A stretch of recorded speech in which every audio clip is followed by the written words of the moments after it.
Hey guys, welcome back to Results Junkies podcast. Fresh off of his throne, Paul has joined me on stage to talk about AI, the health verticals, and betting on the pipeline. Mr. Singh, how are you? I'm not going to bite. I'm doing great. I'm doing great. I think we're recording this at the end of May right now, and I think Yep. Dana and I have been talking about this.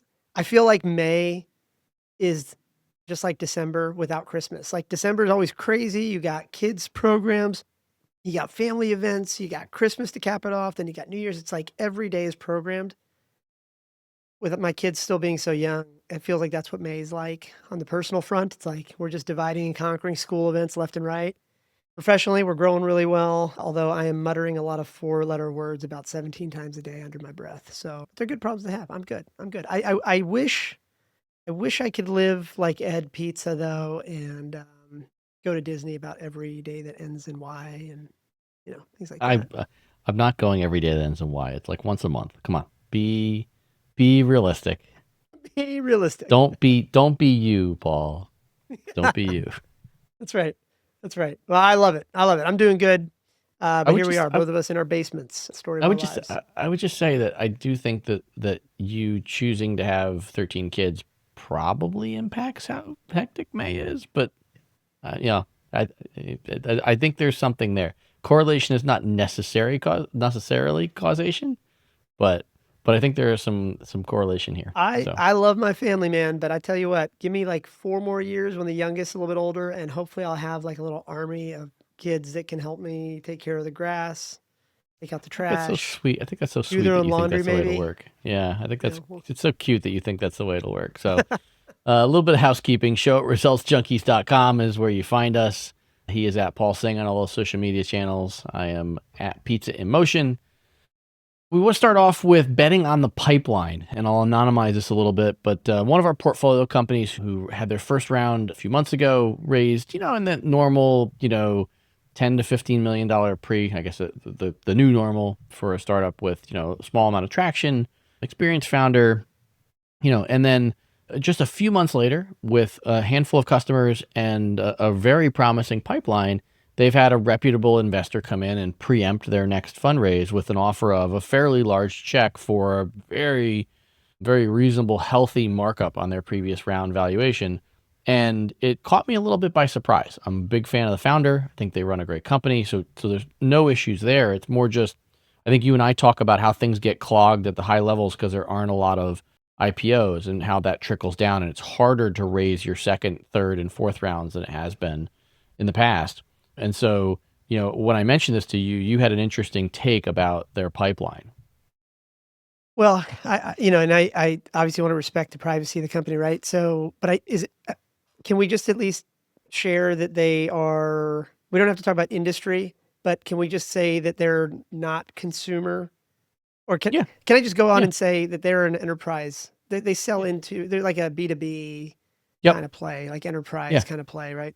Okay, Yep. because I think that's important context here. This is interesting because I also have seen a couple deals last year. One in particular that really stood out to me, for example, was a company. Again, I want to like respect the privacy here a little bit too, but one Yeah. company that probably doing, you know, 30-ish, 30-ish million in annualized revenue, enterprise software space, closed around in late 2024 at just over $1 billion valuation. So, they're essentially trading at, oh, why can't I do the math? Like 15, 20x revenues, Mm. something like that. So the point is that that's not the interesting part. The interesting part is that when I, started asking kind of some of the larger, investors alongside the lead, really they all pointed back to the pipeline that it was like, hey, the companies here are the actuals of the company over the last 2 years in terms of new bookings, average contract value, net retention, all that. But what they specifically pointed to after that was the quality of the pipeline, and they felt that they were underwriting the growth from that $30-ish million mark to the $60-ish million mark. Mm. And I thought that was really interesting. And so I've heard that now you're talking about it. I've seen it a couple times, and I wonder. Yeah. I look, this would not be the first time we've seen venture firms try to get ahead of others by essentially getting their stakes into companies at an earlier stage. I know this is not the same, but let me just kind of maybe draw a parallel. There was a time 10 years ago when you and I were talking every day almost about like, oh, Andreessen Horowitz has a scout program now. Founders Fund has a scout program now. Like when we were in that zero interest rate environment, a lot of the earliest stage venture firms were trying to get out in front of earlier stage founders to just get on the cap table. And so they were doing like very innovative things to just do that. And I wonder if that's not kind of what we're starting to see here on the enterprise SaaS kind of side of things, particularly at this later stage where you've got companies that are making some money. Because I think notably, again, I don't want to share any of the numbers that unless you want to share, but notably the one difference between the example you shared and the ones I shared though is that, the one you're talking about doesn't have 30 million in revenue. Right. But again, it's about the pipeline that the firm's betting on. So that's, I don't know. Yeah. I wonder if it's a very, actually, let me pause for a second because I have a couple more thoughts here, but let me pause for a second. I'm curious what you think. No, I mean, I think the your comments about pipeline are interesting because I think we always think about the folks who, the folks who are super successful in early stage all have interesting theses on how to do it. Some of them are trying to invest in as many companies as possible. Some of them are running their own accelerators so they get visibility into companies. Stories like I remember hearing a story last week or the week before on a different podcast about one of the earliest investors in Niantic, the company that brought Pokemon Go to the market, where she showed up on the doorstep of the founders of Niantic with a couple of her developers because she wanted on the cap table, and she brought smart people to come help them code.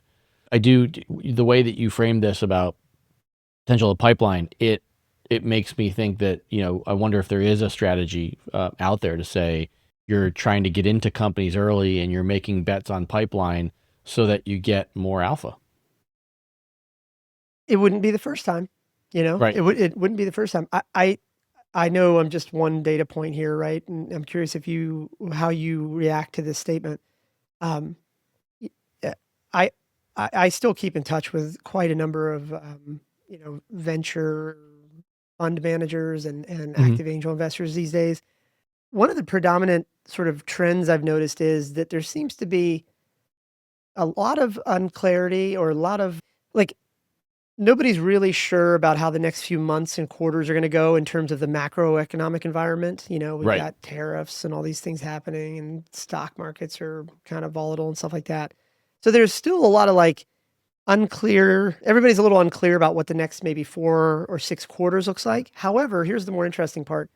I think there's a lot of optimism of what the markets look like 3 to 5 years from now. That things may get a little worse, a little bit more unstable here in the next year, but that by and large, over the next 3 to 5 years, we're probably in a better place where there's going to be more capital available to venture firms, angels, and it's going to be needed to put to work. So the reason I say that is because it's interesting to then kind of tie it back to what we're talking about here. It would not be the first time that venture firms try to create a proactive strategy to get on the cap table of promising companies in the future. Right. And especially with enterprise SaaS kind of businesses, it's much easier to underwrite or at least um, investigate or understand an enterprise SaaS pipeline. It's so much easier to understand that pipeline than it is, for example, a consumer startup that is in social media. Like you can't Sure. underwrite that. How many users are you going to get? What's the retention rate going to be? Da, da, da. It's so difficult. But with enterprise sales, much more easy to underwrite. It's still a bet, that's for sure. But my point is, I think that when you tie the two ideas together, that you have this increasing positive sentiment about what the macroeconomic world's going to look like 3 to 5 years from now, Yeah. and you have money to put to work right now. Because by the way, the two data points we mentioned, the one you mentioned and I mentioned, these are not individual investors making big bets on the pipeline. It's institutional funds. I'm sorry, it's funds and the institutions that fund those funds that are taking the bet. So it sort of aligns that they would probably only do that if they felt that they were feeling optimistic about the long term, things like that. So poorly articulated on my part, but I wonder if we'll see more of this. I wonder actually, I think Carta, AngelList used to put out a lot of good data on this. I think Carta Mm, seems to be the one that does this more often. It'll be curious to see what their data looks like here in a quarter or two, particularly as it relates to, I don't know what people call these rounds anymore, but Series A's. It'll be interesting to see what that data looks like, particularly for enterprise companies here in a quarter or two, because it just feels like something's happening. yeah. So, Yeah. And no, I have no idea what letters you use for rounds anymore. Alphabet soup. I mean, maybe we're old. Do you remember? I No, remember we're like definitely old. I mean, I I'm felt definitely like old. everything below $1 million in fundraising was like seed. and then, Well, then but we came then up with, like, and then we came up, then we came up with the term pre-seed, which I'm well, like, now there's like what? pre-seed, there's post-seed. Now Yeah. people use bridge. I mean, it's just all sorts of words. It's like we've got into like linguistic innovation as opposed to Yeah. just making money. Yeah. Yeah. Yeah. Yeah. I don't really care what you call your round. I care that you make money. Oh, sigh. Actually, you know what? I'm not gonna share this yet because you'll make fun of me. Keep going. Let's keep going. Why? Oh, that's the way to leave the audience. Way to leave the audience hanging on that. All right. I'll make fun of you later. Okay, actually, all right. I'll tell you. So we use Zoom Brilliant chat. segue. Good job. We Good job. use Zoom chat internally with the video and the phones Yeah. and all that. It's just integrated. Anyway, one of the features we turned on internally is Zoom. I don't know what their product is called, but it's like there's like a Zoom AI companion that you can I think it's activate. actually called Zoom AI. Yeah. Yeah, right. And so we activated that, and it like learns from your public conversations and whatever. So there was like an internal chat, and somebody posted a prompt that was like, compliment Paul on, winning the 6th grade spelling bee or whatever. I don't know, something like that. And then the AI bot came back and it responded with like it posted in the general channel and it said something like Paul should be commended on da da da and his linguistic prowess. And somebody else responds in the chat and says, in quotes, says linguistic prowess, AI paying a compliment to Paul in 2025. And then the next comment, he goes, in quotes, Paul talks a lot. Signed, everybody else in 2025. And I was like, guys, this is why I'm betting on AI, because AI pays me It's nice to compliments you. here. This is great. Yeah. Yeah. I'm gonna take a pass. Or maybe after we hit the button to stop recording, I'll make a couple of comments later. So I can't bring myself to run my own self out of town with inappropriate comments. I love it. I love it. All right, so let's talk about an interesting pattern that actually ties back to what you're doing nowadays. I pulled up this article in TechCrunch that we'll include a link to, and it was a list of the top 30 startups that are nominated for an innovation award in the tech space. And what was immediately interesting to me was that almost half of the startups were in the health vertical. I just expected to open this list up and see a bunch of things that said AI, and I'm sure some of these underlying companies are using AI. But the fact that virtually half of the vertical was in health, it surprised me a little bit. Well, okay, so two things. Number one, I think it's important to kind of approach these kinds of things with a little bit of skepticism because you and I have been to enough startup voting pitch competitions to know that the outcome is usually determined by the makeup of the judging panel, and more often than not, that judging panel is really thinking more about innovation than true entrepreneurship. So that's my sort of like maybe disclaimer or like Yeah, buffer here. But here's the thing: it's not surprising to me.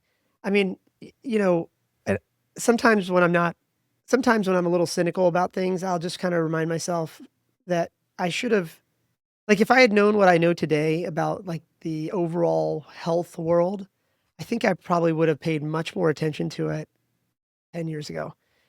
Because large outcomes, for example, on the investor side in the tech world are relatively rare still, but they're rare enough where we right, we call them things like unicorn, right? You, right, you know that. right. Everybody knows that. Yeah, Um, and then you look at the health space, and even mediocre outcomes here are multi-billion dollar kind of things. And so I think what I'm trying to say here though is that I think that the health industry in general is becoming more accepting of technology coming in carefully. And I think that more operators, myself included, are paying attention to it more. And so it's not surprising to me that you're seeing more and more health kind of pop up on the list here. Um, but again, I think to be fair, by the way, I don't think the healthcare industry as a whole, or in broad strokes, was ready or is accepting of technology 10 years ago. So it's not like Sure. we were all late to it, even though I wish I'd started earlier. But I think we're just now seeing more and more small practice owners being accepting of trying new things. We're seeing more and more founders that are finding innovative ways to enter these markets.